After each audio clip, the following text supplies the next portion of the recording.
Tell us your name, what position are you running for, and why you chose to run. Okay, my name is Andy Ledford.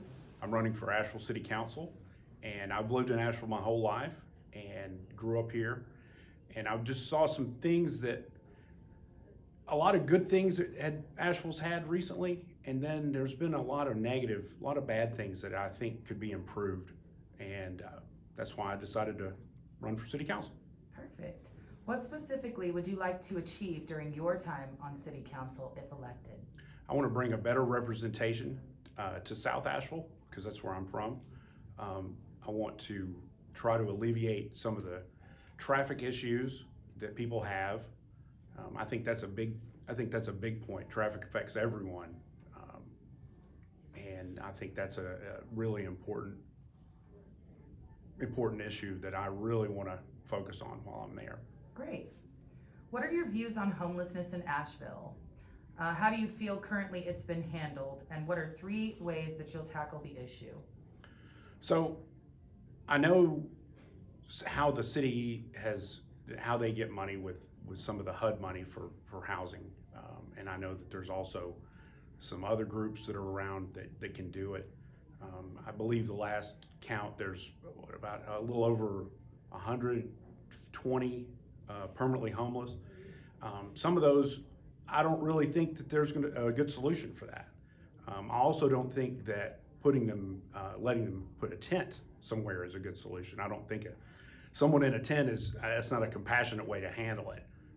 Neither is putting them in a hotel room without some kind of support system.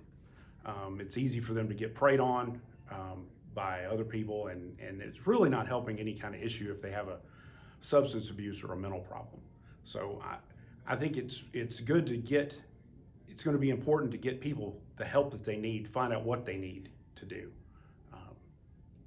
What was the second part of your question? What are 3 ways that you will tackle the issue of homelessness? So it's going to be hard to get people off of the street. I think it's going to have to be some proactive solution to try to get them in help. Ask them if they need help, and work with local places to see if they can get help for them. I also think that cleaning up the city, there's a lack all over the city of people, not just law enforcement, but public safety, public works. So I think getting everything clean is going to help that out, because once you see trash and everything else, it kind of collects itself.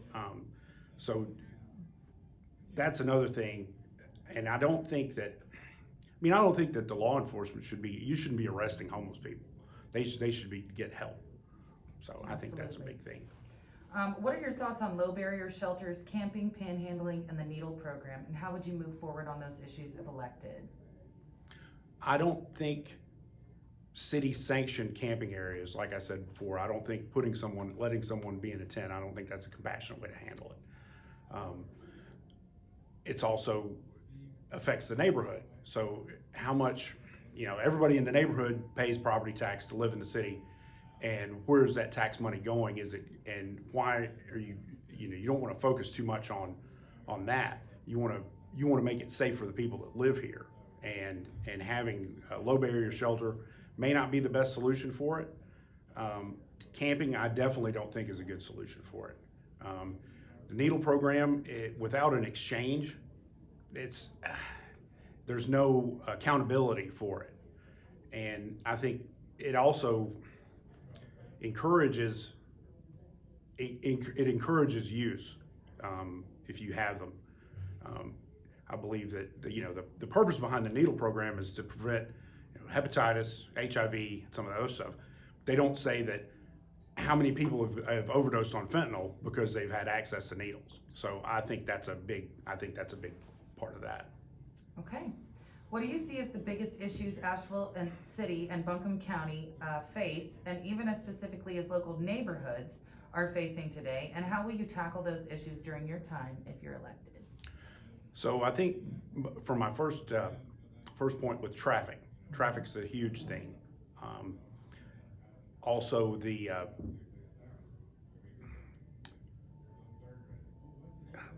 good way to put it?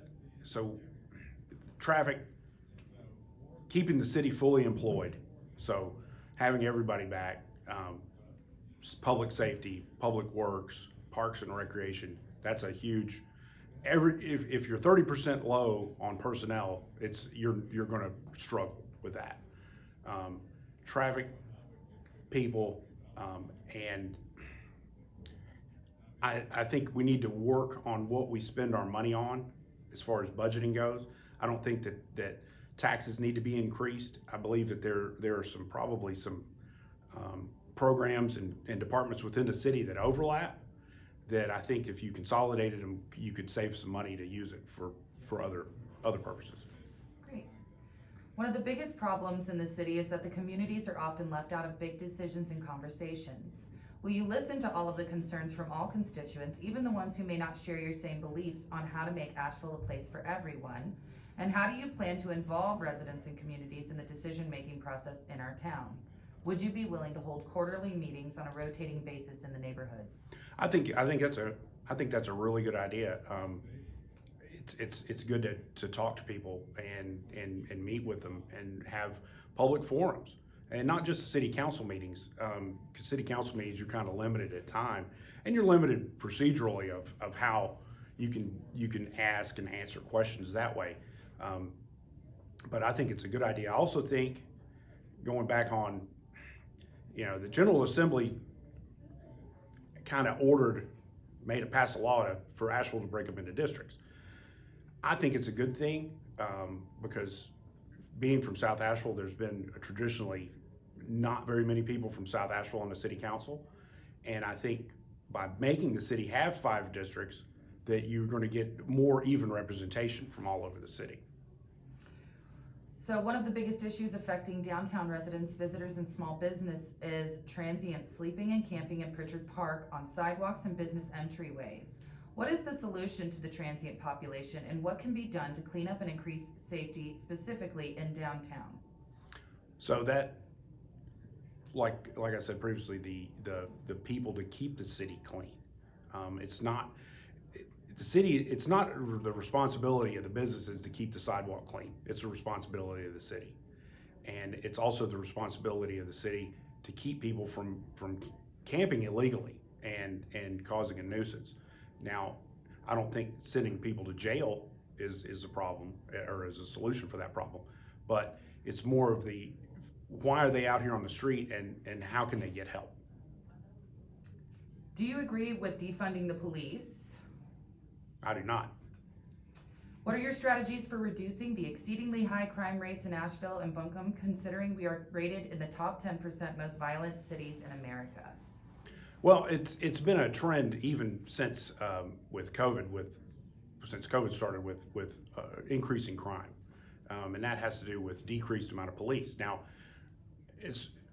from what I've found out, the city hasn't reduced the number of police forcibly. It's been attrition. It's been police leaving. So I think the police need to be getting the support that they need. They need to be getting the pay to live in this expensive city, so we can have people that, police officers that live in the community. If you don't have police officers that live in the community, it's that much problem, and it helps. If you've got a couple of police officers staying at your apartment complex and with police cars, that's a deterrent. That's a huge deterrent for crime.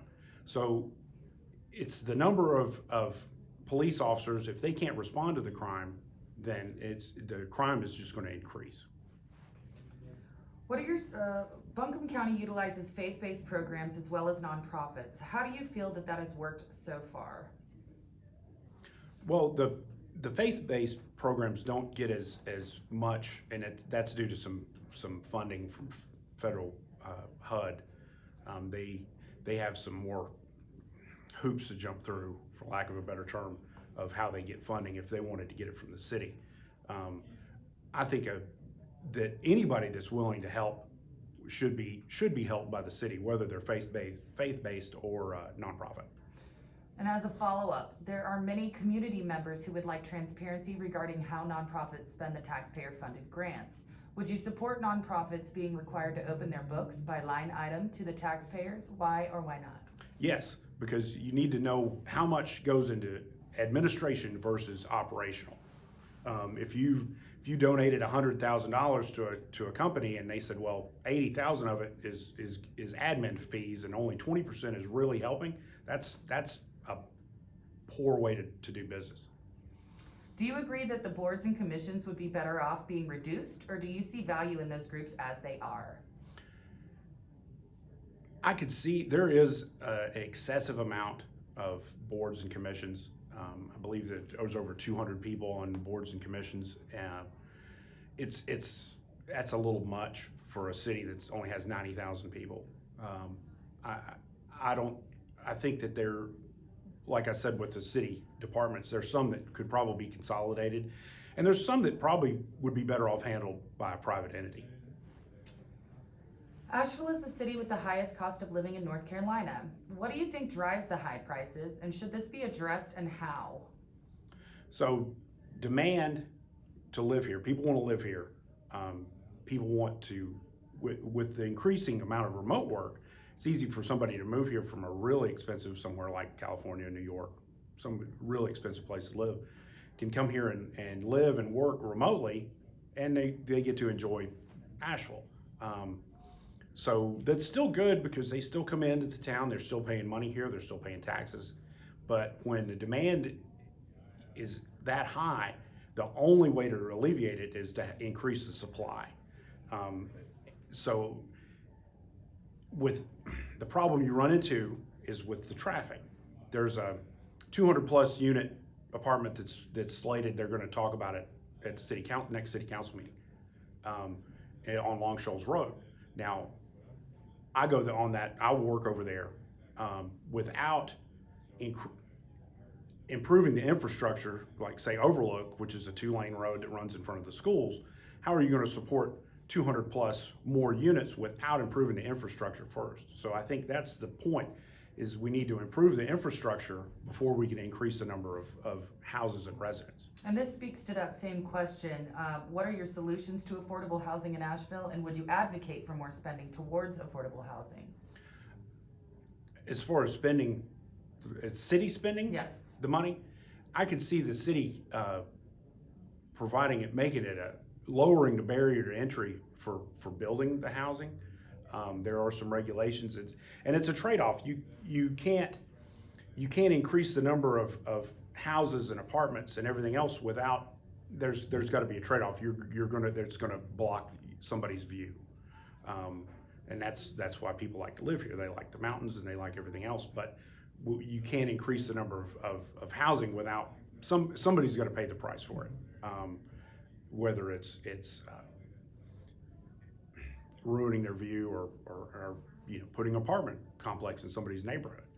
There's really no way around it without that. So I think maybe improving some places, putting some incentives to maybe redo what do they call it, brownfield, like former industrial sites or abandoned places to where to put an apartment complex there, maybe encouraging developers to do that. What would you say to working families that are barely getting by financially? Should they expect more taxes to be implemented during your time in office, and where would you implement that tax?